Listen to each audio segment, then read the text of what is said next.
दोस्तों, शायद आप सभी को पता होगा कि कुंभकर्ण जो है, जो रावण के भाई थे, वो 6 महीने तक सोते थे और 6 महीने जागते थे। और जब वो जागते थे, उस पीरियड में वो भरपूर खाते थे। लेकिन क्या आप जानते हैं कि वो 6 महीने तक क्यों सोते थे? उसके पीछे की कहानी क्या है? चलिए, मैं बताता हूँ। एक बार जो है, कुंभकर्ण ब्रह्मा जी की कड़ी तपस्या कर रहे थे। इतनी कड़ी तपस्या की कि ब्रह्मदेव को उनके सामने उपस्थित होना पड़ा। और कुंभकर्ण की तपस्या से खुश होकर ब्रह्मा जी ने उनसे वरदान मांगने के लिए कहा। इस पर कुंभकर्ण ने कहा कि सोच लो ब्रह्मा जी, मैं कुछ भी मांग सकता हूँ।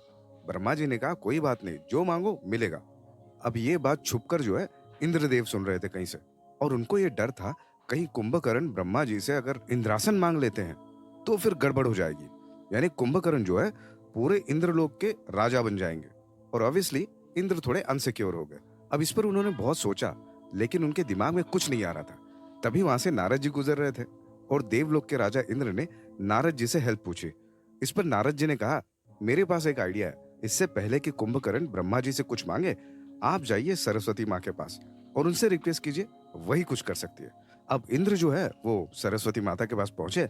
उन्होंने कहा कि माता, नारद जी ने कहा है कि आप ही कुछ कर सकते हैं। अब इस सिचुएशन से आप ही बचा सकती हैं। मुझे डर है कि कुंभकर्ण कहीं ब्रह्मा जी से इंद्रासन ना मांग ले।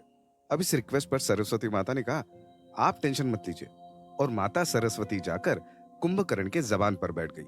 और जैसे ही कुंभकर्ण ने वरदान में इंद्रासन मांगने की कोशिश की, माता सरस्वती ने अपना गेम खेल दिया और गलती से उनके मुंह से इंद्रासन की जगह निद्रासन आ गया। और उस वक्त ऐसा था कि जो आपने एक बार मांग लिया, वो तो मिलके ही रहेगा। और कुंभकर्ण के मुंह से इंद्रासन की जगह निद्रासन आने के बाद ब्रह्मा जी ने कह दिया तथास्तु। और इसी वरदान की वजह से कुंभकर्ण 6 महीने तक सोते रहे। और यही साइकिल चलता रहा, 6 महीने तक सोते और 6 महीने तक खाते।